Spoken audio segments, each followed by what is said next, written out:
All right, I think we're getting started. You always know that the start of the stream is always the most exciting. What's gonna happen? Is it gonna go live? Isn't it gonna go live? How's it gonna go? That's always the most fun. As we get things going here, if you are popping in, if you haven't been here before, welcome. We missed. I can't believe I'm saying this. We missed Friday Morning Magic. I was so sick. Oh, it was so gross. I was so sick, and we missed Friday Morning Magic, and I am getting over that sickness, and because of that, it is time. Let's do a little catch-up stream. Let's have some fun. Let's hang out. It's not going to probably be as packed as a Friday Morning Magic is, but you know what? I can't stop myself. I gotta hang out with everyone. I gotta talk about the sales data. I gotta talk about how the vault is doing. I gotta talk about all these products, how they're selling going into the holiday season, and most of all, I need an excuse just to get together with all of you because I missed my favorite day of the week. So if you are here in the live stream, whether it's your first time, your second time, your third time, your infinitieth time, and you're Yoko Be Loco and you're here every single week, or someone like Rob Boomsama and you're here every single week, let me know in the comment section below. Hit me up in the chat as we get warmed up and we get kicked off, and we've got some spicy stuff to do today. Rob Boomsama in the chat, what is up? Yoko, hey there. Hello. If you are here, if you have not before, do me a favor. Share this chat on a social media platform somewhere, in a Magic the Gathering forum, in an Indie TCG forum, in an Indie TCG Discord, somewhere in there, as we not only try to grow the community, but we try to make the impromptu live stream work. So I am reaching out to each and every one of you guys and helping me, or asking for your help to help promote the stream as we get things going. And while you guys consider doing that, I have a special gift today. As we're going over sales data and how things are selling in the holiday season, I brought something special. I brought the solid gold baller sunglasses for when we come across a product that sells like crazy. I brought the solid gold baller sunglasses for when we come across a product that sells like crazy. I felt like it had to be done. I felt like the solid gold sunglasses for when we come across some really well-selling products going into the holiday season were a necessity. I felt like they were a touch, and yes, I spent my actual money on these. Not necessarily for the stream. My daughter had a 70s themed birthday party. So we had a groovy baby birthday party. So I had a whole 70s get up in a 70s outfit, and this was part of it. I got a big gold chain somewhere around the house. It says disco. It's like this big old gold chain that we got lying around the house. So I got these for my daughter's birthday party, but when we have a good selling product, we'll make sure to pop those on. Rob says, I bought a sealed case or a sealed box of Lost Caverns Ixalan for the first time since New Capenna. The set looks great. Oh, we got so much Lost Caverns of Ixalan to talk about today, baby. It's gonna be a good one. I for one cannot wait. I cannot wait. I have, and we'll give you guys a little bit of preview as we pop over into the view. I have updated the interface to reflect all of the games we are tracking. We have information on all of these trading card games, including the newly added, never forgotten Sorcery trading card game. We have, as always, Magic the Gathering. We have added Pokemon. We have two major Pokemon releases added to the vault. The information is being tracked and sucked up by the data vault. It will be held on to forever, and we will analyze why this is such a good thing. We are talking flesh and blood numbers today. That's not something I've ever talked about. If somebody wants to share this video on the Flesh and Blood forums, I don't know. I think I'm still a part of most of them, if not all of them, but we are going to talk Flesh and Blood sales data. All of Fab 2.0. Fab 2.0. All of it. We have sales data for all of Fab 2.0, and that is where the vault gets cool. That's where the vault gets cool, because normally this information would be lost to time. It is not lost to time. We have Disney Lorcana data. And just to show off some of why the vault is cool, in my opinion, making sure you guys can still hear me, why I love the vault, why I'm a big believer in the vault. When we look at something like Magic the Gathering, let's see if we can pop into Magic the Gathering. Oh, we have Lost Caverns of Ixalan. Let's go back down to all the way back to the Brothers' War, right? And the Brothers' War gives us an opportunity to look at something that would be lost to the caverns of time, if you will. Sales data dating back all the way to September of 2022. Price trends on these products. Number of units sold over time. Totals for sets to be compared over the years. This is where it all starts to pay off. Not only do we see trending sets and how things are released, but we get a wonderful time capsule that we would otherwise lose. This is why I love the Data Vault. So while there's a ton to talk about today, and you guys know I am hyped about stuff like this, I get way too excited about nerdy data stuff. I want to ask you guys, how's your week going? Here in the States, it's a big holiday week. We're spending some time with family, some time with loved ones. The Bozos and I might get together and record the podcast as early as tonight. But to each and every one of you, before we get started, tell me in the chat how you doing. And if you haven't yet, not only like the stream, but vote in the poll. What is going to be the hottest selling product going into the holiday season? Rob, who bought that sealed box of LCI for the first time, welcome back to the sealed box purchasing community, Rob. Yoko said some of the cores and hit sorcery cards starting to disappear. The community buys them up. Amazon had a 20% coupon, bringing the collectors to $135 the other day, but it's gone. Which collectors? Yoko, which collectors? And the sorcery sales are going to be super interesting to tap into. I'm excited to talk sorcery. I'm excited to compare it to the other indie TCG Flesh and Blood that we got here. Disney Lorcana had a major release. Like, that's something we can't forget. We have Rise of the Floodborn popping up, going crazy. We got Rise of the Floodborn numbers in. We have the first chapter numbers, which, oh my goodness, what is going on? Andrew says it's going to be Lorcana for sure. That is something we're going to have to look into. So let's get started. Andrew's confident on that Lorcana play. Let's get started again. I will plead with you one more time. I will ask you in kindness, as someone who doesn't go to forums and often post their own content, if you haven't shared this video on some kind of forum, please do so. It really helps the channel. It helps me grow as we race to 7K here at the Hometown TCG YouTube channel community, whatever you want to call it. I can't believe we're almost at 7K, but let's dig into some of this sweet info. The impromptu live stream is always some of my favorite time on the old internet, and we have to start with the big one. We've got Rob talking about his big Lost Caverns of Ixalan play and the sealed box purchase, and because of that, I think that's where we're starting today. I think we're starting with Lost Caverns of Ixalan. So let's take a look at how Lost Caverns of Ixalan has done so far up to release. Lost Caverns of Ixalan is selling in, well, what I can only consider to be an extremely healthy way. We see November, which is the release month, see a giant boost in product with 3,336 boxes sold on popular online marketplace TCG Player. In October, down to super early pre-orders, we had 1,251, and there were some pre-orders way back in September, 301 boxes pre-ordered, as we saw here. But the breakdown of boxes is where things get really interesting with Lost Caverns of Ixalan, and we're going to take a moment. We're going to take a moment here on this stream. If you've been on this stream for a while, you know what we're taking a moment for. We're gonna, you know what? It's not a Friday morning, so I don't have a coffee, but cheers to each and every one of you out there. We're all going to take a second and celebrate, because we all got together and we said on Hometown TCG, we were all just hanging out. We were like, hey, guess what? You see this box right here?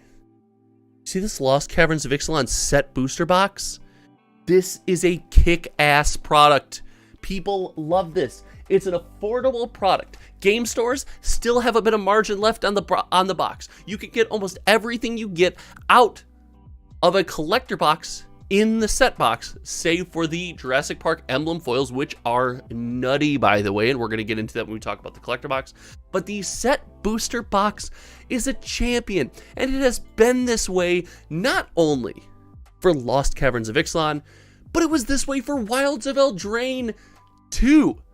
Wilds of Eldraine and Lost Caverns of Ixalan, both incredible products. The set booster box designed extremely well, and the market shows the number of products being purchased by us, the community members, just show, hey, we like this box. So the set booster box clearly leading the way, but the collector booster box is not far behind.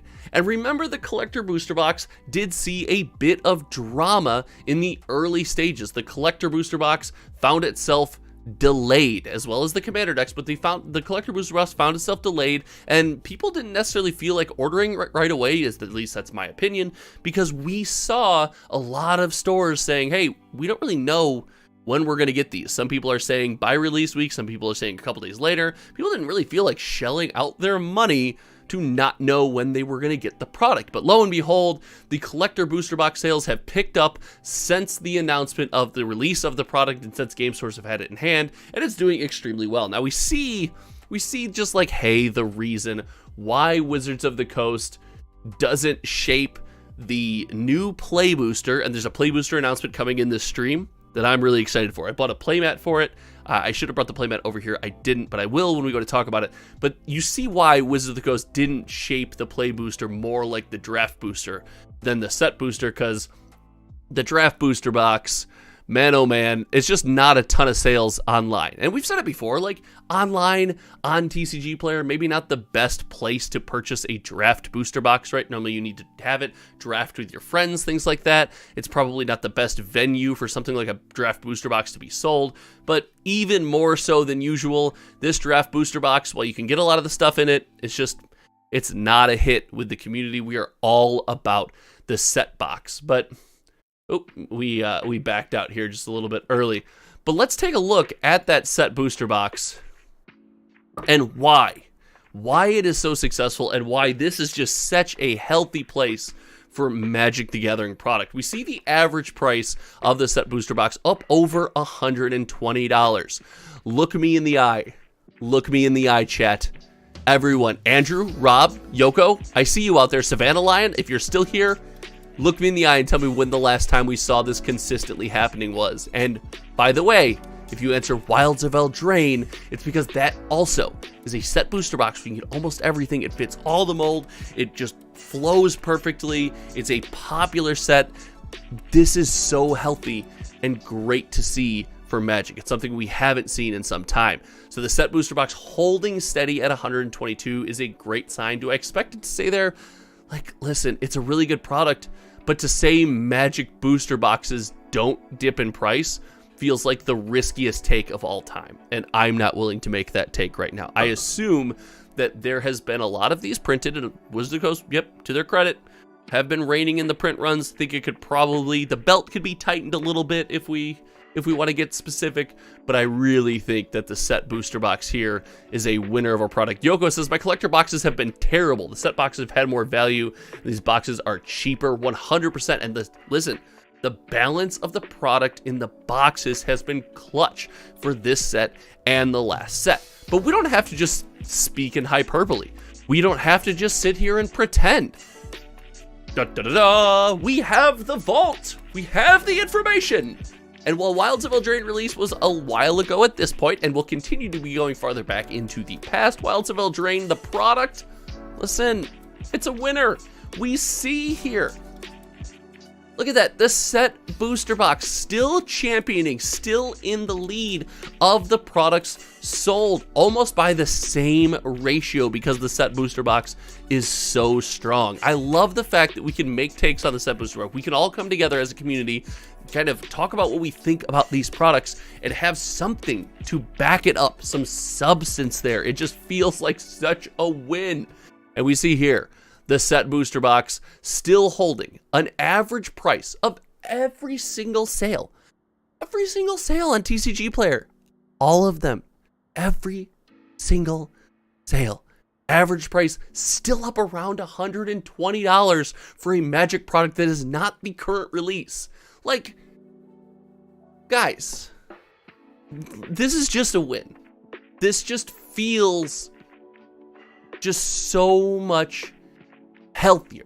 This feels like how a Magic product should be released. Yoko says, whoa, almost 1 million already. Yes. And for what we do here, you mentioned the commander decks, Yoko, and the commander decks are a great take. To try to keep everything even, for standard releases, we count draft, set, and collector, because some standard releases come with various amounts of commander decks and things like that. So we try to keep standard releases even. And then we do track special products, like we track the complete bundle, we tracked all of Aftermath and things like that.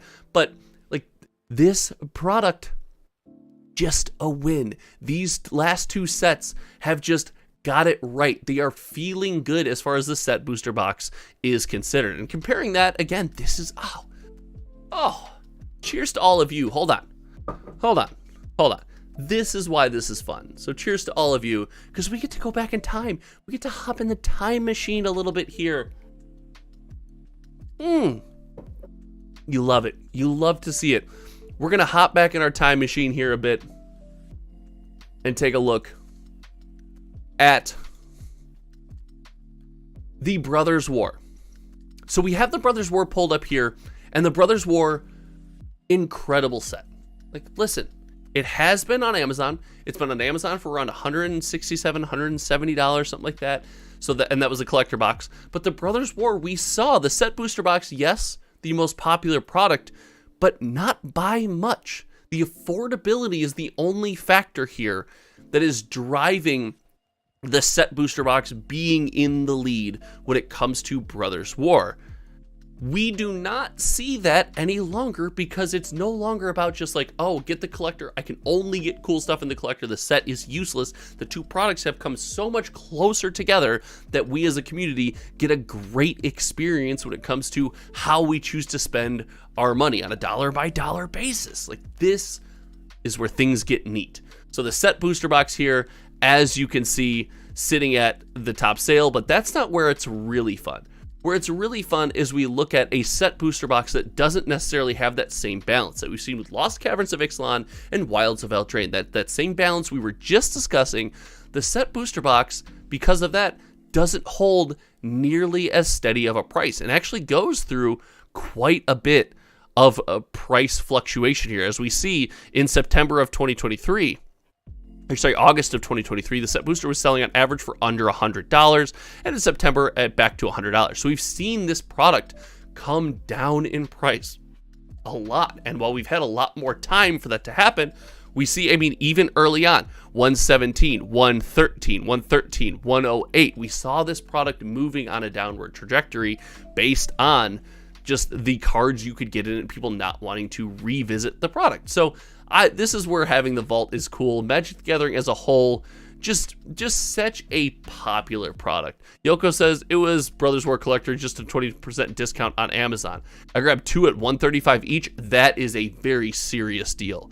I would heavily consider buying some myself at that price. That's a fantastic price, Yoko. Congratulations. If anyone else has seen crazy prices like that, feel free to let me know, because that is some wild stuff. And when it comes to crazy prices, that's why hold on, ready? We got a surprise. I got a surprise for you guys. I got myself something right here. I'm right back. Here we go. We picked up, my favorite art as a playmat. Because starting with the Play Booster, I will be offering channel members box opening slots, at least one case for every release, and we will be giving channel members a pretty big discount on those box openings shipped to their door. So I'm excited to be doing that. I had to get a playmat that I was proud of to offer that on. If you think that come with the Play Boosters, maybe even as like a beta test out during the Ravnica Remastered block, if that's something you're interested in, make sure you click that channel membership. It's $5 a month. Steve Stroud, the OG moderator of the chat, says, let me get 10. You can have 20, dude. You can have 20. So it will be at least a case of boosters that we are going to offer with every single release. So consider joining the channel membership for that sweet, sweet perk and some sweet box opening content coming to the channel. But let's start talking about some of these indie TCGs. Before we dig into indie TCGs, let's take a look at some of the two big universes beyond releases that are, I guess, kind of on the forefront of our thoughts here. Let's talk Doctor Who and Lord of the Rings Special Edition. And for context, let's take a look at what Lord of the Rings looks like. Like, this is what Lord of the Rings looks like as far as TCG player history is concerned. This is updated as of a couple days ago. And this set, like, look at these numbers. It's insane. Almost $6 million of our hard-earned money went to Lord of the Rings, Tales of Middle-earth. And this, by the way, does not consider the commander decks. This does not consider the commander decks at all for Lord of the Rings. This product was a behemoth. It was a monster, and we spent on this product. And yes, as Andrew points out, this is just TCG player, guys. This is just to compare Magic sets in a similar ecosystem to one another. And this right here just goes to show why when I speak hyperbolically and I call Lord of the Rings the best Magic set of the year and possibly the best selling set of all time, this is why. And this is the benefit of things like this. This is one of the benefits of that vault. We don't lose this. We don't lose this historic feeling where we're just like, no, I don't believe this anymore. This is not how this works anymore. We don't have any revisionist history going on. This is fact. It is set in stone, and you know the cement might be drying on this one, but it's still important. So Lord of the Rings, wild product. And you know, while we're here, we'll check out Commander Masters. Albeit there's a caveat with this one, and we can see this when we look at the data. These were two massive sets that went back to back. And we'll go back and look at Commander Masters in a second. But when it comes to Lord of the Rings Special Edition, just for a bit of comparison, we just looked at Lord of the Rings. I want to pull it up again. You know what? I want to pull it up again. Lord of the Rings. Hold right here. Ready? Right? Hold on. Let me do my Lord of the Rings cosplay. Hold on. This is my Lord of the Rings cosplay. The regular Magic set. Regular Lord of the Rings strong. Strong like bull. This is Lord of the Rings Special Edition.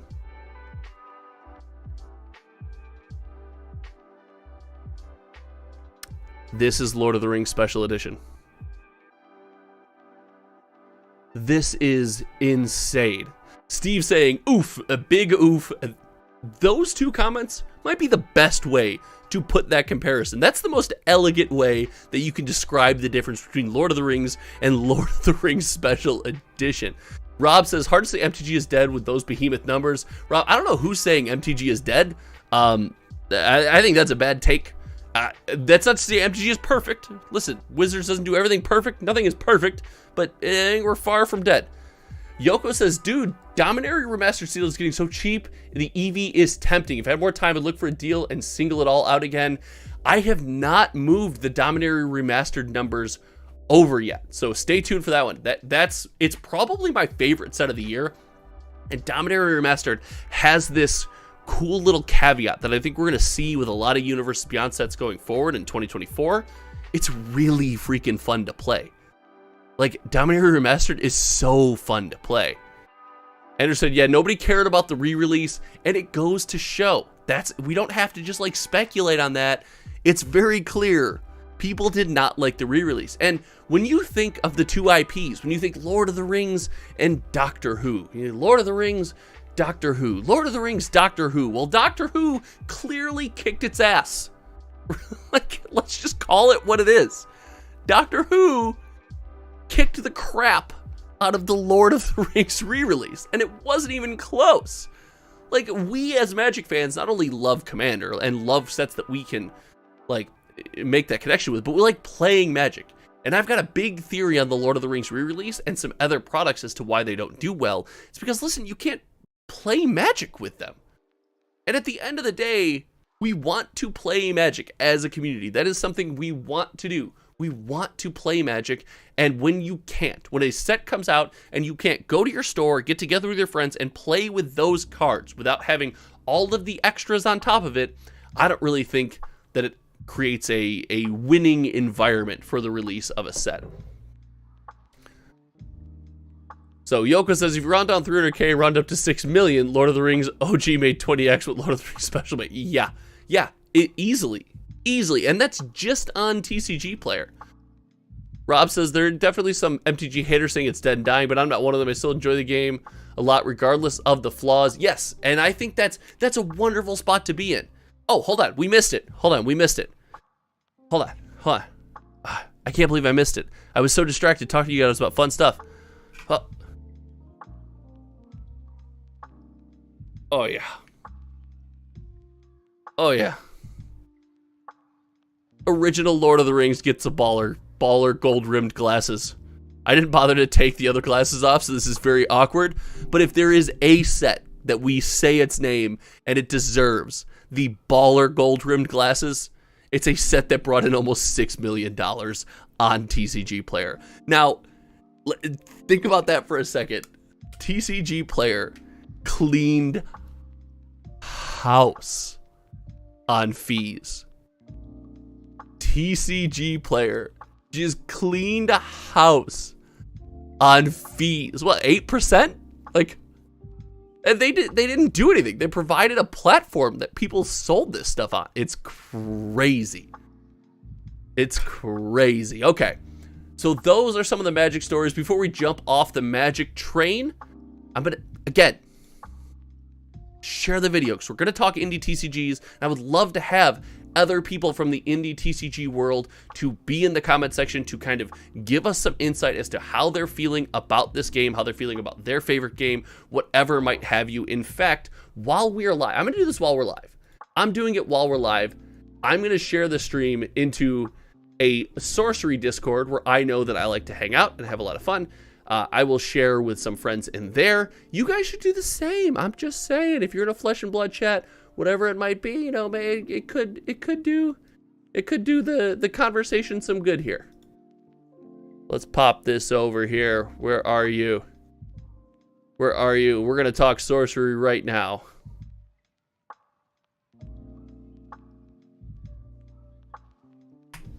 Okay, I did my part. I'm doing my part.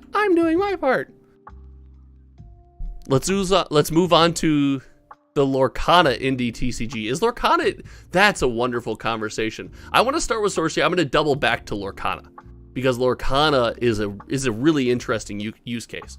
So as we about to start Sorcery, let's do one more just conversation about Commander Masters because we see a good number of boxes sold here, right? So we see a good number of boxes sold for Commander Masters as I pull you guys back up here. The difference is we see them sold over a longer period of time because we as a community refused to buy them until they came down in price. And like, look, we see the set booster box outpaced by the collector booster box solely because of price here. It is just because of price we see the collector booster box outpacing the set booster box. It goes to show, like, hey, when it comes to Commander Masters, the data seems to scream that we didn't hate the product, right? Here's what we hated. We hated this initial price point.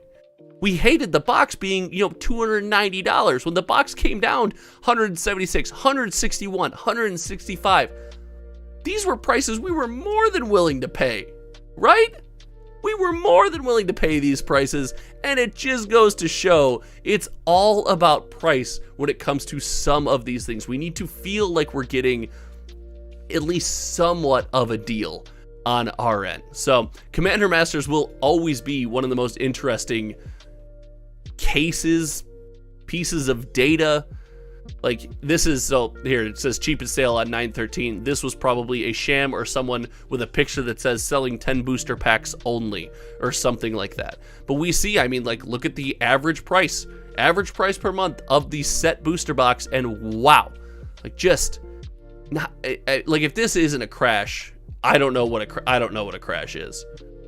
Like, here's something that, and this is interesting, Commander decks seem super healthy as far as a stable price goes. Now, should they be cheaper than this? Probably. But as far as a stable price goes, they seem super healthy here. So lots of interesting stuff going on with Commander Masters. I will probably do a whole channel member video, maybe even tonight, to go out tomorrow on just Commander Masters, because some of the stuff that we see in this is, I don't know, it's wild. It's really interesting.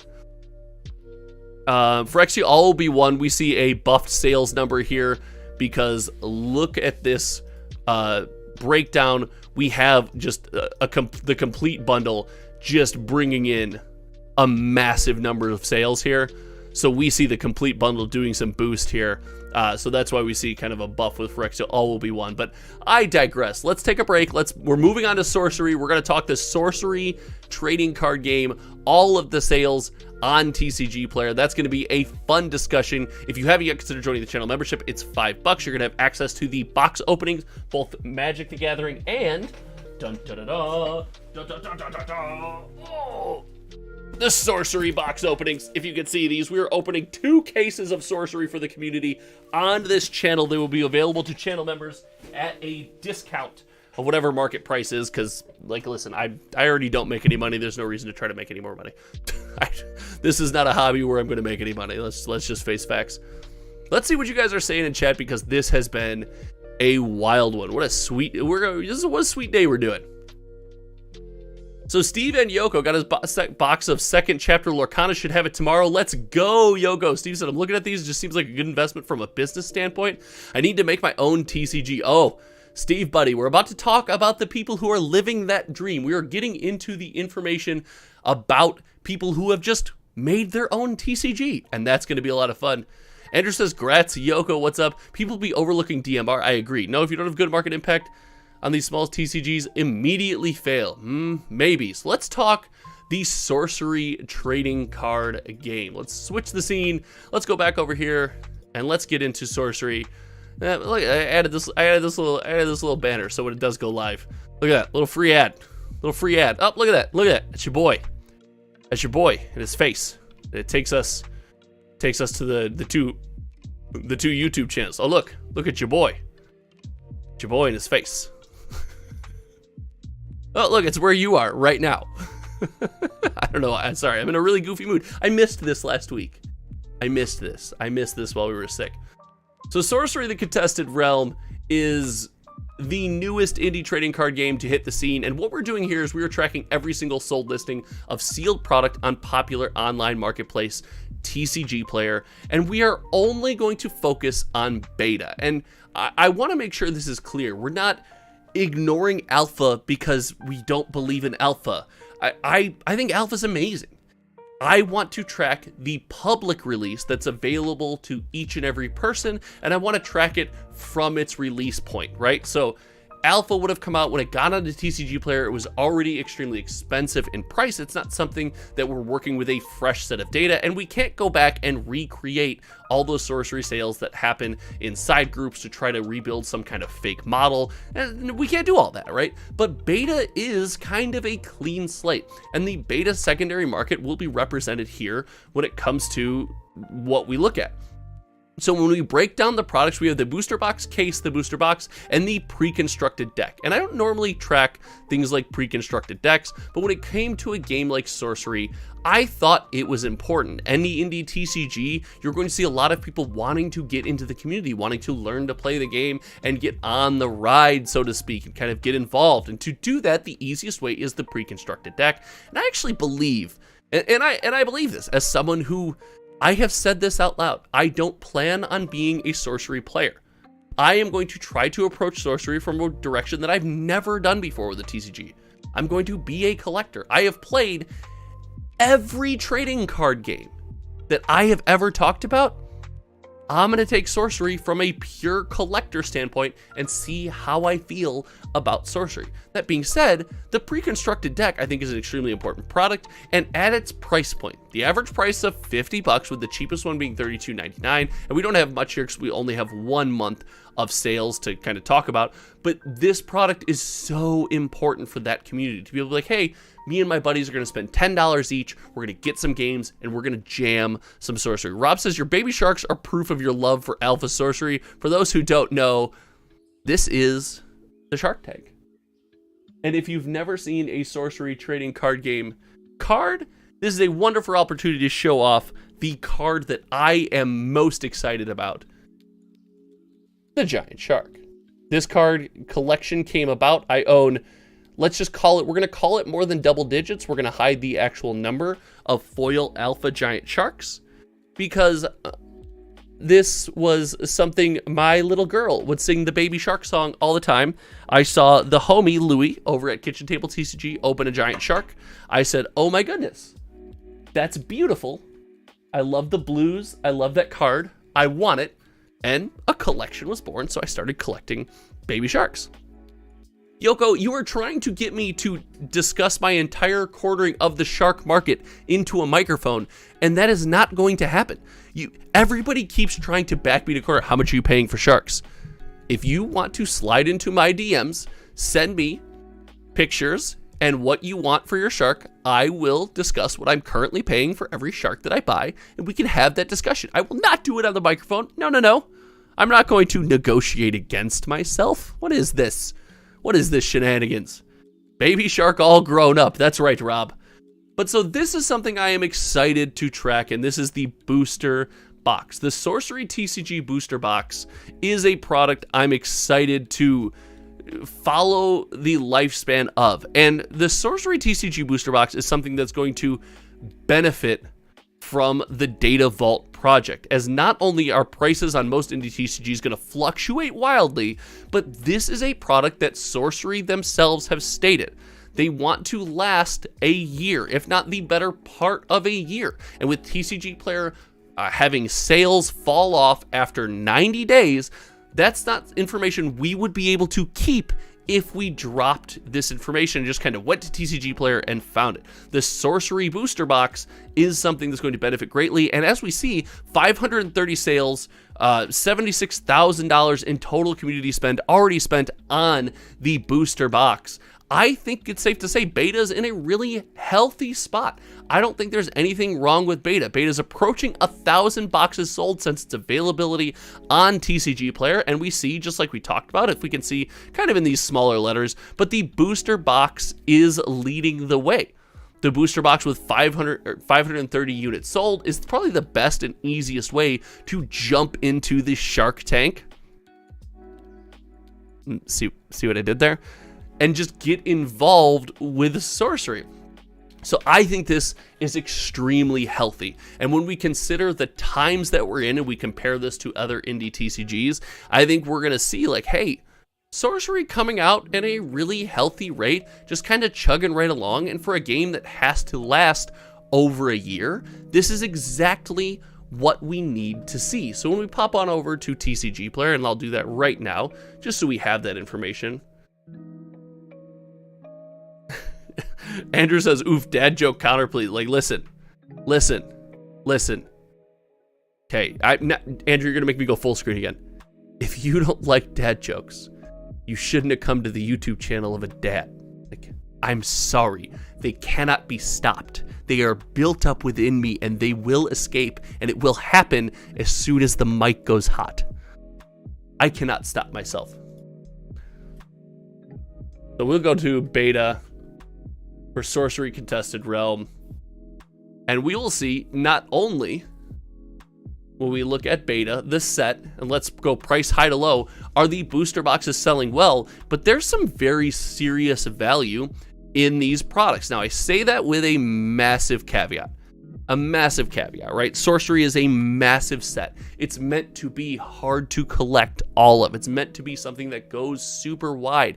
And because of that, it's not going to be something like March of the Machine Aftermath. Even if you're coming over from Magic, you're probably not used to set collecting, but you are used to getting, because of the number of variants, most of the cards you want to see opening a couple boxes. That probably will not be the case for Sorcery. There are tons of cards in every set. It is absolutely huge. Because of that, there's no guarantee when you open boxes what you're going to open. But it's really good to see some of these cards that you can get out of. Remember, this isn't Magic. Single booster box. One booster box. That's it. All of these cards available and holding good value. Now, I really like that we see some of the iconic cards here up at the top. I know that this gives people, as they open boxes, an opportunity to like feel like you open something super iconic, feel like you open something that is meaningful, that's going to last. And while foils are rare in Sorcery, it's nice that not only are they rare, but they are holding a good value. That's something that if you're gonna do it this way, if you're gonna take Sorcery's path, then this has to work. And so far, after release, everything seems to be going well. Oh, before we pop off, I think it's important to note that there are still cases of Sorcery selling. Now we looked at kind of the sell-through rate, but since we're only looking at 1 month here, and we don't have to break out into multiple months quite yet, it's important. Let's just point out here, like, the beta case is something that is selling, and people buying a larger card game by the case feels like it's important, right? And this number, a case of Sorcery being under $1,000, I think helps. It does. It's nice to see that case and not have to pay over that $1,000. Magic's a bad example, and we can go back and take a look here. Most Magic products, we'll use the most recent to be, for example, most Magic products just don't sell by the case, right? Like a collector booster box case on TCG Player, of the millions of dollars brought in and the thousands of sales that we looked at that we're storing in this vault, 33 of them were collector booster box cases, right? Set booster box cases sold 34 cases total. There's not really a benefit to buying Magic by the case. It does get expensive quickly, and like Magic is such a deep ecosystem. You don't open boxes for singles for your decks anymore. Like that doesn't happen, right? So just something of note there when it comes to the case comparison between like an indie TCG like Sorcery to something like Magic the Gathering. So all in all, Sorcery extremely healthy. I'm excited to see Sorcery selling. I am excited to open boxes on this channel. I'm excited for it to be something that I offer, put out kind of my own hard-earned money and offer those to the channel members as Sorcery box opens. If you want something like that, make sure you reach out to me. If you're not a channel member and you want one, you can reach out to me at hometowntcg@gmail.com, or you can just mention me in a comment section or anything like that. I will try to get back to you. I will prioritize channel members first as those sales go live.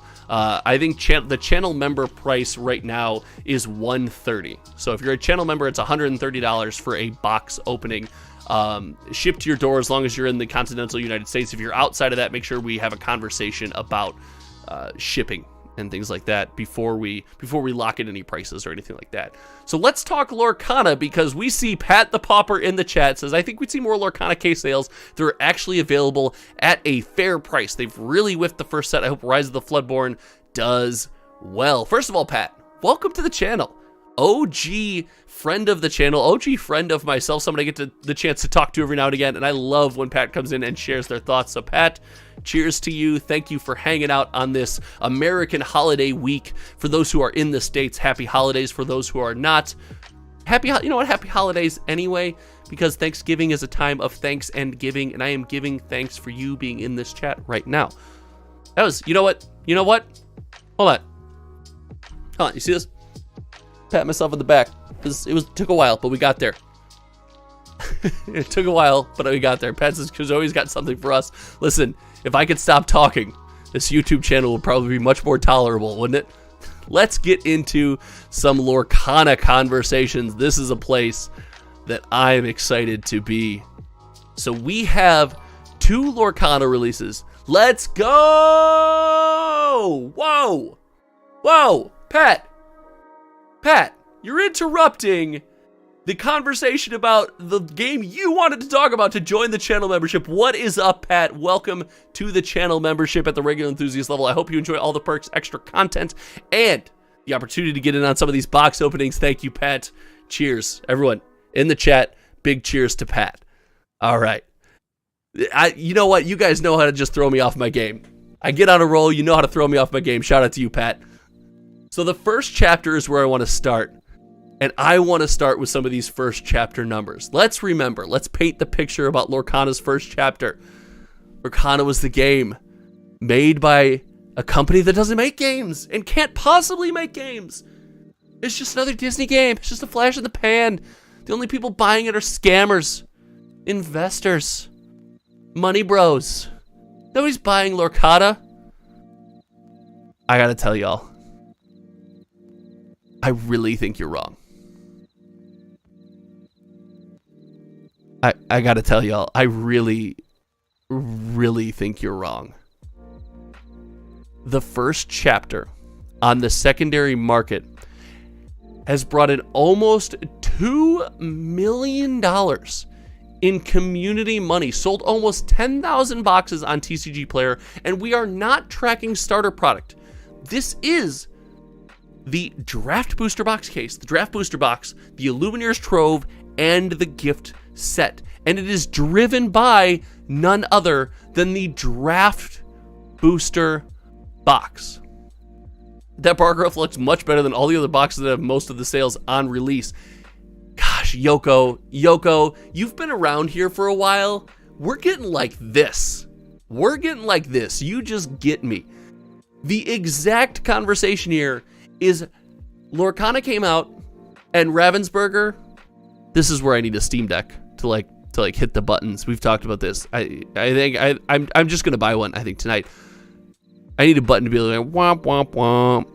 Lorcana came from a company that dropped the ball. Ravensburger didn't wrap the boxes. The packs were weighable. There wasn't enough product printed. Let's face facts. Ravensburger dropped the ball a little bit when it comes to Disney Lorcana, especially the first chapter. Now, let's be fair. They improved things. Right? They started sealing the boxes. They made massive improvements. However, still not perfect. And people are still buying this. We saw a small dip in the price of Disney Lorcana. And what happened in November? During the restock came out. We had it. We were ready to go. And it didn't just sit on shelves. We didn't wait to see what would happen for the price. No, the restock came out and the sales skyrocketed. They started flying off the shelves all over again. That to me is a clear indicator. It couldn't be any clearer that this is an indicator of a community that was just waiting on product. Ravdeep Bagri, I think One Piece has sold more. Maybe One Piece is not something we're tracking, but again, we make channel member content all the time. If that's something that we end up tracking in the future, that'll be really interesting. We won't have the early sets, right? The problem with the data vault and all the TCG Player data is you can't go back in time and pull the stuff out because it all disappears after 90 days. But maybe on release, tracking booster box sales or something like that would be really interesting. TCG Dude, hey. Here to cook and watch. Welcome, TCG Dude. Giving Pat the shout out. That's what I like to see. This is Weiss. The restock was already paid for in orders for the first release on me. Nothing was available for sale. And see, this is what I am telling you. MTG Squirrel says, sorry, Lorcana's a terrible game to play with bad and lazy game design. And this is where I get a bit of a beef because as far as MTG Squirrel's comment go, I don't think you're probably far off from how a lot of people in our shoes feel. If you're here at this YouTube channel and you're hanging out and you're subscribed to Hometown TCG, which if you're not, what are you doing? Sub button. But if you are one of us, then you have expectations of a TCG. This feels very much like a TCG made for just the regular human being. It's made for me and my wife to sit down at the kitchen table to play. Andrew, exactly. Steve called for beef and Steve got beef. Listen, Steve gets a lot of what he wants when it comes to this channel, but this doesn't feel like something that was made for us. And that's not necessarily a bad thing, but it does mean we have to change how we evaluate and how we think of it, because I think the signs of success and the metrics that we are going to follow along when we look at something like Lorcana are going to be vastly different than when it comes to something like Lord of the Rings Tales of Middle-earth or the Flesh and Blood or even sorcery or anything like that. I think we're going to be vastly different in our signs of success. And I see Lorcana like, listen, I don't care what it is. It's hard for me. Steve hit the nail on the head. It's a game that family can sit down and play together after dinner. It's a game that you play if you just like Disney. And maybe we have a bit of the Pokemon effect here too. right? We're going to talk about Pokemon on this stream, and how many games of Pokemon do you see being played? And granted, it's more than zero, right? It's not like we're not sitting here and looking at like a situation where there's no games being played, but there are people who just like, I want to collect every Elsa card, and like, that's cool, and that's awesome. I know my niece, we gave her some of these Pokemon Halloween packs to open last time she was in town, and we gave her some like some random Disney Lorcana cards to go home with, and we give her sleeves to put them in, and she just wants to collect them. Like, I think there's a larger percentage of people than on your average trading card game when it comes to stuff like that. But I digress. Let's look at kind of the leaders here when it comes to Disney Lorcana. It's very clear, right? The Draft Booster Box is going to be your Disney Lorcana leader. It is your cement product. It's your cornerstone way, especially on something like TCG Player, to get involved with Lorcana. But the Illumineers Trove is doing its thing. Listen, Lorcana said, hey, we like the ETB model. We're going to make an ETB. And they clearly did that. And the Illumineers Trove popping off at 2,221 units sold is pretty cool. Like, that's a pretty cool product. It really widens the price point on a healthy release. On a healthy release, it widens the price point of where you can engage. And let's just call it what it is. I like the box. And there's some interesting stuff with Disney Lorcana. I think it was Pat that mentioned we think that there was going to be more cases sold for Disney Lorcana, and Disney Lorcana, the Draft Booster Box case, saw an uptick when the cases became available. And I think the cases were more relevant beforehand because the only way to guarantee you got yourself sealed product. But like, you know, with the booster box, with you being able to slide your hand, if you ordered a sealed case and got a sealed case, you knew every booster box inside was sealed, kind of that vibe here. So I'd be really interested to see if that continues. But the Draft Booster Box, man, the Draft Booster Box is just where it's at. I mean, if we look here, that's just fascinating. We don't see trading card games do this. In November of 2023, it sold more boxes than it did in August of 2023, meaning post-release, Lorcana's restock was actually more successful on TCG Player than the initial release. That, to me, it just screams printing problems. It screams, hey, Ravensburger dropped the ball. They screwed up on all this. And I have said this into a microphone on repeat, and I truly believe this. As I will transition to answer some of your guys' comments. It doesn't matter. It just doesn't matter. We're going to talk about Rise of the Floodborn next, but Ravensburger dropped the ball, and it's okay to point it out. It's okay to say, it's okay to know that they need to improve these things. And the game is succeeding anyway, even with those problems. Even with those problems. So everyone agreeing with Steve, listen, if you guys keep agreeing with Steve too much, his ego is going to get, oh no. The guy is already one of the smartest people I know, and now I'm going to have to hear about how he's one of the smartest people I know. We should like to get a break from our wives to play Magic, etc., not to play together with them, or children don't care what they play as long as it's with their parents, in my opinion. Yeah, I mean, and listen, and maybe that works for you. I love the fact that my wife is finally involved in my hobby. My wife has no desire to ever touch a trading card. And I mean, I have an entire office and YouTube channel and life here dedicated to trading card games. I love the fact that my wife wants to sit down with me every once in a while and play some Disney trading card game. That's such a win in my book. That's such a way to share some of my passion for what I do in some of my free time with the person that's important to me. And yes, we're in a healthy adult relationship. Everyone needs breaks from each other from time to time, but like, no, I cannot get on that train at all. I love the fact that me and my wife can do that together, and I love the fact that hopefully one day me and my little daughter can do that together. So that's where I stand on that matter. Man, this is something that's going to be stupid in 20 years, just like Pokemon was for us in our 30s. Now, Steve, this is where you're new. This is where you're new. You can tell you're new to the TCG space. That's the risk. So many things can happen in the next 20 years. There have been hundreds of trading card games, even dozens with the Disney IP that have shown up and just disappeared into the ether. Just gone by the wayside. You gotta be careful. You can't just take for granted and do the cardinal sin of pricing in Magic's 30 years of success when evaluating one of these indie TCG. I wouldn't worry what happens with Ravensburger ramping up production, says This Is Weiss. It's totally normal for a manufacturing perspective. Sure, I would have liked to see them get closer. I would have liked to see them not miss by as much. I think Disney's IP is stronger than Pokemon in the States. Lorcana could creep up on the in the States, possibly. Globally, Pokemon is super strong. Andrew just agreeing that that's nuts. Also, Ravensburger owns their own printers. Is that true? I don't think that's true. I think that's Pokemon. Can somebody fact check that, Andrew? And if so, if I'm saying it's not, and you're right, I'm not coming at you from a sideways position of attacking you. I just don't think Ravensburger owns their own printers. Maybe I'm wrong.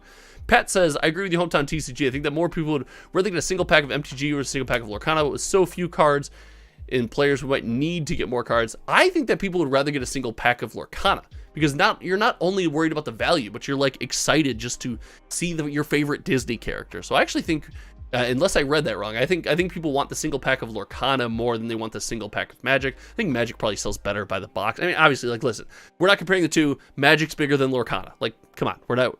I'm not gonna start that. I know that sometimes I get down that train. We're not doing that. MTG score Lorcana has no design artwork for gameplay, it's just screenshots from the movies. Yes, but that's what people feel at home with. Pokemon is 100th the size of Disney comparably. True, but Pokemon again has the 25 years of success or whatever it is. The entire second set of versions of cards that were reimagined of characters through scenes. Yes, that's true. We're going to talk about Rise of Bloodborne here just in a second. Cinderella in full plate armor with a two-handed sword. Bomb. Disney characters are amazing. Like, Disney characters shouldn't be able to hold some of the weapons that they're holding here, and it's just crazy. Steve says I get a poster of that. Let me see if I can verify printed. Shout out to Andrew. Thank you. Everyone does their thing with their wives, I guess. I reserve our time for her and her needs instead of playing a game. Wow. Wow. Bound chicka wow. Wow, we're getting saucy in the chat. I like it. Okay. Let's talk Rise of the Floodborn. So we have Rise of the Floodborn here, and this is going far more like a regular indie TCG release, especially one around the holidays. We're seeing a more normalized number of boxes sold on TCG Player now. I do think most of this was pre-ordered through local game stores. We're seeing this, being sold there. I would like to see over time as more of this comes to market. I don't think we have the availability to sell these at affordable rates on TCG Player because almost every store that has Lorcana, especially Rise of the Floodborn, is probably selling out. It's probably selling out when it hits their shelves. So if you think of yourself, let's put ourselves in the shoes of a store owner. Hold on. I can do this. Are you ready? I can do this. Oh. All right. Oh, okay. So I own a store. I got a bunch of boxes of product. And this on my shoulder represents all of my store's money. And I need to get it back so I can buy the next thing. And you sell it quick. Well, when it comes to something like Lorcana, there's not really a concern about selling it quick. You can put Lorcana on your shelf, and I bet almost everything, as long as you have a reasonable amount of foot traffic or any kind of consistent customer base, you can put it on your shelf, and it will probably be sold by end of the day, end of the week. You're not going to need a platform like TCG Player to help you move that product. So I would think that over time is where we see Rise of the Floodborn sales on TCG Player pick up. I don't think we're going to see that necessarily happen right away. I don't think anyone's going to grab these boxes, turn to TCG Player and say, yes, you know what I would like with my sales? A bunch of fees that I wouldn't otherwise have to pay if I just sold these to people in person. So I don't think that. Andrew said, so I heard from a project manager of Lorcana, they're printing Lorcana themselves. This actually verifies the supply because they probably don't have a huge setup and have a limited run or have a limited num. So that would be really interesting, and I wonder how they plan on ramping that up without building more printers, without manufacturing more printing components. Andrew, email me at hometowntcg@gmail.com. So this is a really interesting conversation. I really want to have this conversation, Andrew. So make sure email me at hometowntcg@gmail.com. All one word. So let me know, because this is a fascinating conversation that I would love to hear. So when it comes to Rise of the Floodborn, that's what I expect to see. Rise of the Floodborn is undergoing that weird thing that we're seeing with almost all Lorcana sets, where the release happened during the product re-release, and we're trending towards that that beautiful Ravensburger area that they want us to be in, where boxes are affordable, but we still haven't gotten low enough. We see the cheapest sale for $239.99 and the average price of a box on TCG Player being $306.05, and this was updated shortly before this live stream today. So if we go Rise of the Floodborn and Disney Lorcana sets and just kind of take a look at some of the sell-through rate, we'll limit to sealed product. Let's take a look here. The cheapest box that you're going to be able to get is still $262.75, $264, $265 with shipping and before tax. So we're seeing a lot of this, like, we're not sure what to buy or sell these products for. This is the product that is a candidate for, in my opinion, when the restock for set 2 comes out, when Rise of the Floodborn restock hits the market. I think we could see a big price correction here because, most of the time we see a price correction on the first set and people are like, maybe we're a little slow to believe it. Maybe Ravensburger won't ever catch up in printing. And then what happens again, I could see the community moving into like an overreaction phase of saying, they're going to do this all the time. This product's useless. Sell it all now. Get it off my plate. Like, I don't know. It's popular for what I'm trying to get at is popular for the community and people in these positions to overreact when you get a repeated event. In my opinion, what do I know? I'm just a guy in his basement that likes talking about trading card games. So that's what we see with Disney Lorcana. Disney Lorcana, as we mentioned, kind of follows the Pokemon model, and that Pokemon model is something that if I were Disney Lorcana, I'd be interested in, because when it comes to a set like, probably the most popular or coolest Pokemon set that I've ever heard of, Pokemon 151, there sure are a heck of a lot of boxes sold. Pokemon has this thing. They have this way, and Yoko, yes, first chapter is supposed to be like $135 to $150 a box. Not what we're being charged right now. I think Rise of Bloodborne is supposed to be the same price. I don't think there's supposed to be any price difference. But Pokemon's got this way of getting people to continually buy product. And let's just break down 151 here really quickly. And it's all because of, in my opinion, they are hitting the mark that Magic is just drastically missing. And this is not a Magic is bad moment. And Magic has things to work on, and one of the things I think it has to work on is the affordable entry point. There's an emotional feeling that you get as a TCG fan when you buy a sealed box, right? Like when you crack open a sealed box of something, of anything, you're just like, ooh, it's box opening time. It's unboxing time. You get that feeling, and I don't know who you are that's calling me right now, but listen, you're getting ignored for the live stream. But there's that moment of like, I get to open this. I'm unboxing this. And with the Pokemon ETB model, you have this way to like unbox these things that not only feel exciting, but come in a wide variety of price points, where almost no matter how many dollars you have in your pocket at a given moment, you can get a Pokemon box that feels exciting in some way. They do a very good job with that. And when it comes to a set like this, I think it's safe to say we forgot to do it for Lorcana, and that's okay. This set is gold. This set is ridiculous. Pokemon's biggest problem is that the margins on the boxes are even worse for game stores than something like Magic, right? You can move the product in droves, but the community is really good about waiting out what they deem to be an acceptable price before they buy it, even when it comes to gold standard product. Get it? Gold standard products like the Pokemon 151 set. So this is really cool. The UPC box went through a really cool sales cycle that I want to talk about before we talk about Paradox Rift.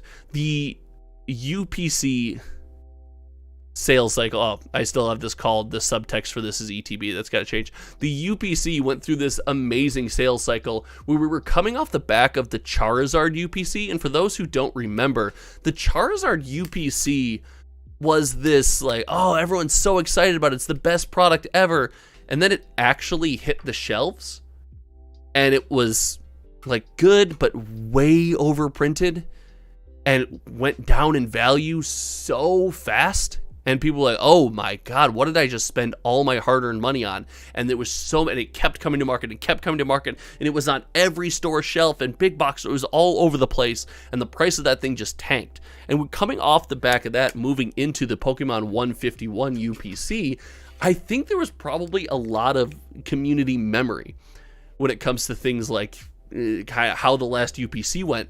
And it shows, like, look at the number of boxes sold, right?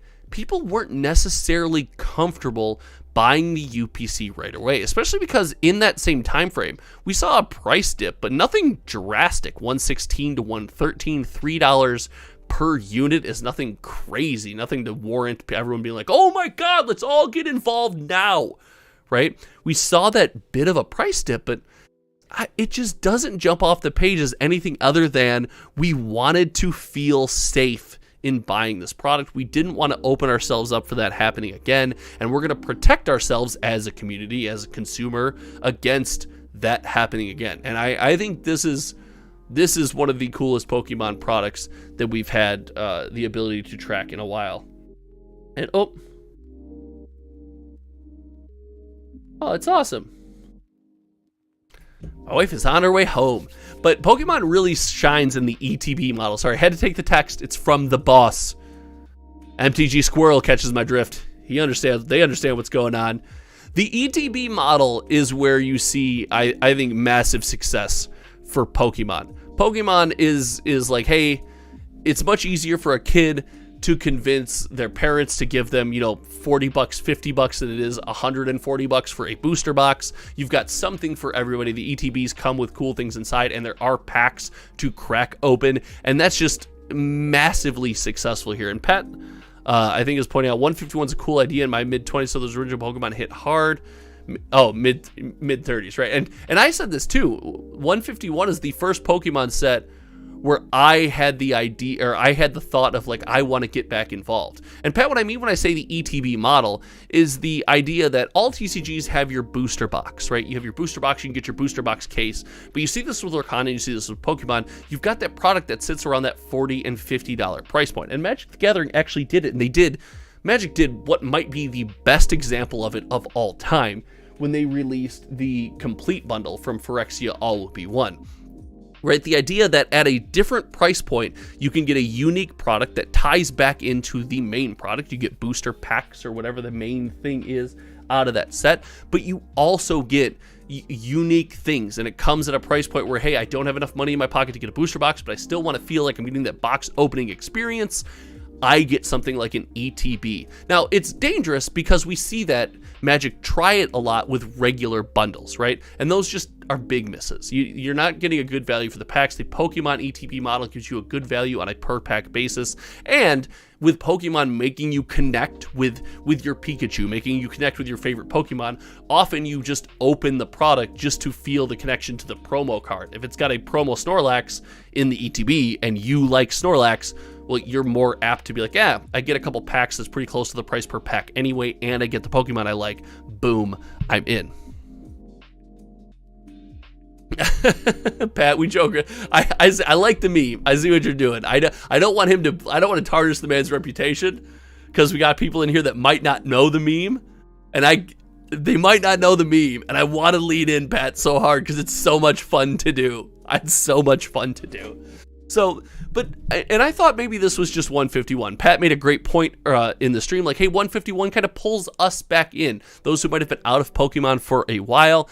And while 151 might pull us back in, and maybe it gets a bonus from that, I expected to see something different with Paradox Rift, and lo and behold, I just didn't. I just didn't see something different with Paradox Rift. The booster box is leading the way, and the ETB set, the two ETBs that you can get together, are coming in right behind the booster box product. Like, Pokemon's one of those games that's achieving what I think, and I said this in a recent video. If you get a chance after this one, make sure you check that video out. I think it's I forget what it's called. It's literally the next video on the channel. But that's Wizards of the Coast's big goal for 2024, in my opinion. If you were to be like, put me in a room and be like, what's What's Wizards of the Coast going to do this year? I'd say they're going to try to narrow the number of variants. I don't see a reason why they wouldn't. It's less work on their end, and that's clearly what the community wants. It won't be back down to one version of a card, but what they're also going to do is try to figure out a way to achieve exactly this. How a set comes out, and then we continue buying the set. That is the big goal for Wizards of the Coast, because right now, and we saw it, and we can show you from the oldest sales data that we have in the vault. We can show it from the oldest sales data from what we have in the vault here. When we look at something like the Brothers War, the set comes out, we are hyped, we are ready to go, we are ready to spend, we want our Magic.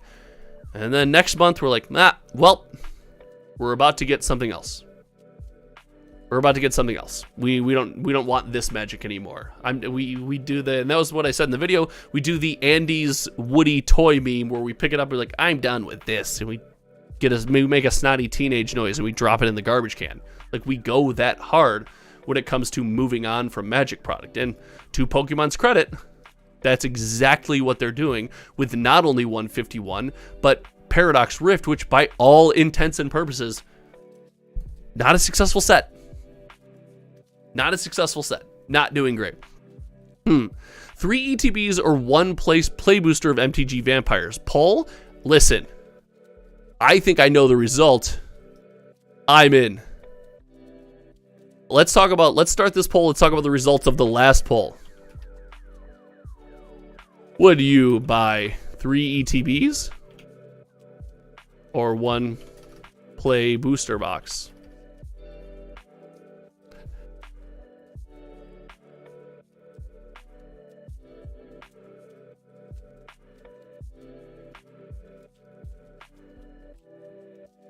All right, let's start this poll. Let's talk about the results of the last poll before we move on too long. I love the fact that you guys get on the channel and engage with the poll. If you're here and that poll just went up, you got to vote. We need to know. We need the data. That's what we do here. We need the data. Vote in the poll. Help me decide how the poll should. No, I'm just kidding. It does help if you vote in the poll. Magic the Gathering edging out Lorcana as the best-selling TCG heading into the holidays. Lorcana, a much stronger takeaway than I thought, but here's the big takeaway that might be a bigger factor of my audience or than anything else is indie TCG, Sorcery, and Fab took up 20% of the result out of 40 votes. That is crazy. That's wild. I did not see that coming. While we have this next conversation again, make sure you're voting that poll. I want to know, what are you buying? Are you Play Booster or are you Pokemon ETBs? What's it going to be? So I really think that we see a marketing strategy from Wizards of the Coast, and I think it's going to be centered around things like this. I think we're seeing more products like this for sure in this coming year because listen, Phyrexia did it, right? Like, we talk about all these Magic the Gathering sets, and we talk about all these releases and how we as consumers and how people are spending their money and how Wizards of the Coast markets to us. But me, oh my, look at this trend. Like, they stuck us around, remember. It released end of January, early February, and we carried from February into March with the delayed release of the complete bundle. Like, that is 100% what happened here. Wizards of the Coast leaned in, and they did a good job. Oh, I didn't show you any of that. Yeah, here you go. Bring that back up. So that's a complete bundle kind of breakdown, and that's what I was saying. January into February, with the late release of the complete bundle, we stuck around until March, continually buying Phyrexia All Will Be One. And it was literally led by the complete bundle. Pet the Pauper, shout out if you're enjoying the show. Smash that like button. I appreciate you. Mike Pelly, Sorcery Baby. Mike, big believer in sorcery. Welcome to the chat. Mike, I don't know if I've seen you in the chat before, so big shout out. Thank you so much for hanging out. The sorcery numbers, like we talked about earlier in the stream, they are looking good. So let's go over Pokemon. Let's talk indie TCG. We'll bring up sorcery one more time here in the close because we have to talk Flesh and Blood. Now, for those who might know, if you're channel historians, if you've been around a minute, if you're familiar with the hometown TCG canon events, if you know how it goes down, then you know. That's how I got my start. I got my start on YouTube with one of my great buddies named John, and we made a channel about Flesh and Blood. And I was a Magic the Gathering fan, longtime Magic the Gathering fan. I've played Magic for the better part of 20 years now. And, you know, I played a ton of Flesh and Blood. I got involved. It was a lot of fun. I had a good time. There have been parting differences that decisions the company have made that I cannot get behind. They have treated friends of mine poorly. So it's not something that I get into as much anymore. I still follow the game. I have tons of friends in the community. I love that my friends are in the community having fun. I totally support that. I will always give honest takes on things, good or bad. I will never let any of those feelings get in the way of when I think something is good or something is bad, because that's not fair. That's not what we're here to do. But when it comes to Flesh and Blood, well, Flesh and Blood and I have a big history there, but I'm not just talking out of my rear. I have been there from the start. I am familiar with this community and this game, and when it comes to following how the products sell on the secondary market, it's something that I am not new to. So to have the data added to the vault, I think is a massive win. So let's take a look at some Flesh and Blood sets and how they're selling. Now, there's a caveat here.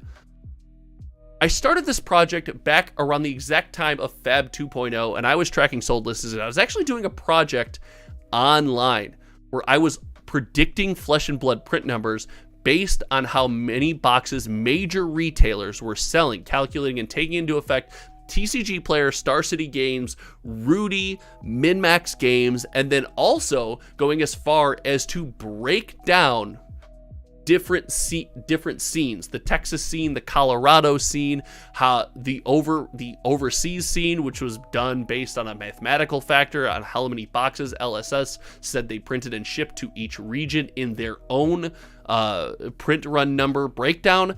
So it was all done with a lot of math. And as soon as I made one video, I got a ton of hate from the community because I guessed what I deemed to be a realistic print run number, and I was like, okay, well, I'm not doing that anymore.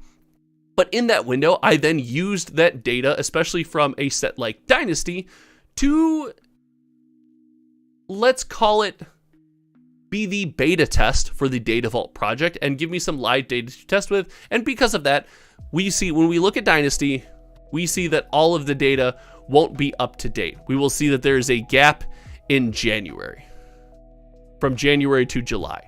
So there's a gap in data there. As I was using this data for the Data Vault project, I was playing around with it, and something that I decided, like, hey, I'm gonna leave by the wayside. I don't really feel like getting vitriol from the community or getting yelled at just for saying what the numbers are.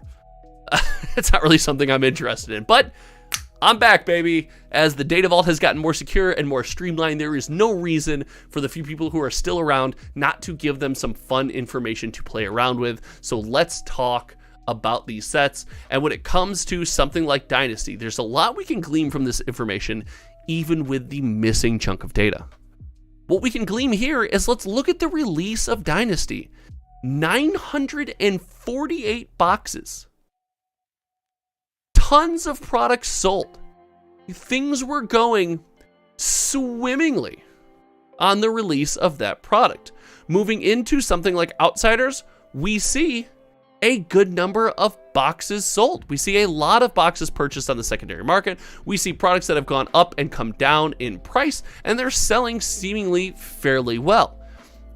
Dusk Till Dawn, less so, but we're still seeing good sell-through rates. We're seeing decent sales on these products, and the boxes are moving. But when you make a set, and I will say this, when you print a set that is nothing but a mono green set, it's probably not going to go well.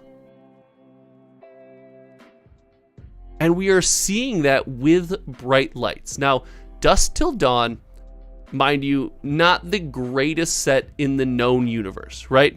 but Flesh and Blood does benefit from the idea that it's more beneficial to buy a case. Ergo, it's more expensive to get involved in kind of the sealed product, with the average price of a case being $333.10. But it's more beneficial because the game does seemingly have case hits. Now, that hasn't been confirmed. We know that if you say that into a microphone, it's gonna be like, that's not necessarily true. I had the best case in the world, had only good stuff in one box, and there was nothing else. Like, yes, you're gonna hear all that. The overwhelming majority of the community, gun to their head, will tell you the case is where it's at when it comes to Flesh and Blood. And because of that, you see, the opportunity to sell boxes as a 4-box bundle, but you also see the price of the box not necessarily holding up close to what an MSRP needs to be, and the price of the product follows the similar trend of most trading card game products, and we see that with the booster box as well. The booster box itself, the single booster box of Flesh and Blood coming off the shelf, being a very volatile, in my experience, experience. I think, and I will say this till I'm blue in the face, Uprising was the best single booster box experience in Flesh and Blood when it comes to Flesh and Blood 2.0. It felt like you could buy a single box, have a chance to hit Marvels, have a chance to get some of your value back, and be kind of on that balance train with the ability to hit something big, kind of all in one. That felt like the right way to go. That's just my opinion. That's how I feel. But when you print literally mono green, when you print a box, a product that is just green, it's like, hey, it's a whole Magic set. Oh, what's in it? Green stuff. What do you mean? Well, green stuff. Oh, so it's all the same thing? Well, no, there's different green cards that do different things. Like, well, yeah, but like, what if I don't want to play green? Oh, like, probably not for you. Oh, okay, well, that's fair. And we see that with something like Bright Lights, as the sale of this set has struggled. And I'm going to address this right now. And if you are a hater of my Flesh and Blood takes, in the chat right now, you're not going to be happy. Everyone who looks at these numbers tells me, I don't buy Fab on TCG Player. I buy it at my local game store. People don't buy Fab on TCG Player. Fine. But we're not comparing it to itself. Just a couple months ago, the same product on TCG Player,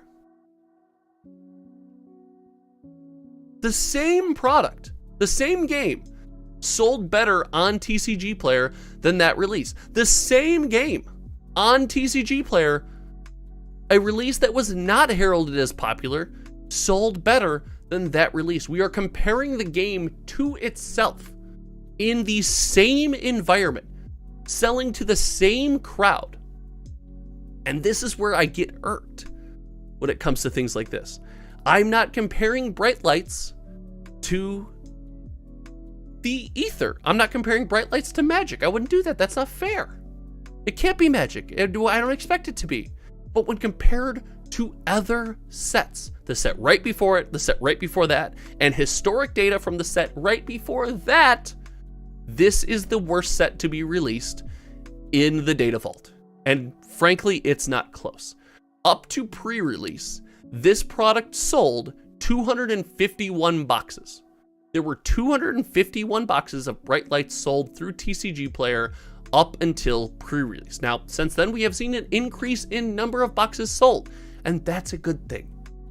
But by all metrics, all trackable information, this product was less popular and not as well received of a product than its predecessors. And it's not close.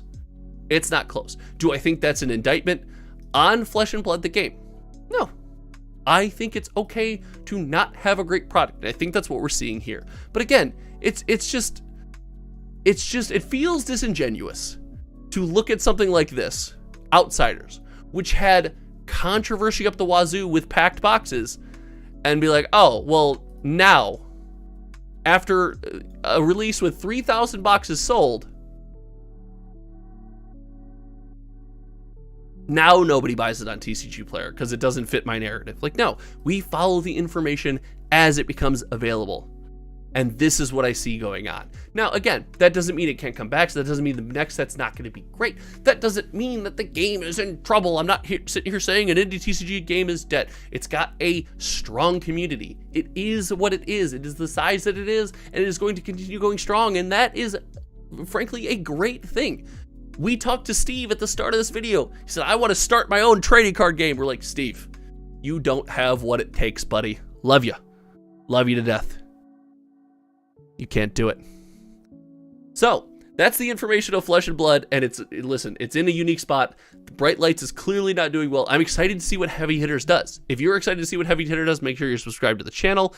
Steve, you can't start a trading card game. To each and every one of you, thank you for hanging out today. This has been a lot of fun. I really enjoyed today. I hope you guys all had a good time hanging out today. Thank you so much. Just from this makeup stream, I have my wife and daughter on their way home. I gotta go make some chicken nuggets and tater tots. It's going to be an amazing evening. You guys have made it so incredible. Thank you so much for hanging out. If you haven't considered yet, remember, box openings offered. Email me at hometowntcg@gmail.com. If you were a channel member, sorcery box openings are $130. Shipped to your door in the continental United States. If you live outside of the continental United States, we can work on shipping on the side if you're a channel member. If you're not a channel member, email me at hometowntcg@gmail.com and we can discuss prices for a sorcery box opening if it's something that you are interested in.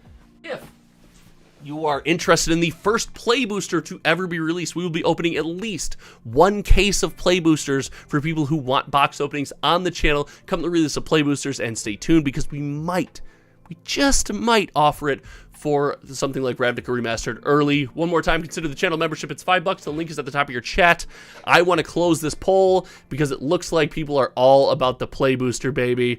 Sorry for anybody who thought that it was going to be something other on this channel. We are all about Magic the Gathering, and you know it. Hit that sub button. Mike, you did miss the sorcery numbers, but I will be bringing them up, and tune in this Friday over at Kitchen Table TCG for May the Zoo be with you. I will discuss and bring up the sorcery numbers then, and make sure you're subscribed to the channel, Mike, because I will talk about them going forward in the future, probably during my sorcery box opening and things like that. This is not the last you will see of those numbers. That's the whole point of the data vault. The data's already there. Pat, big shout out to Pat for joining the channel membership today. Thank you so much, Pat. Again, consider joining yourself, and thank you so much for hanging out. Until next time, you all know me.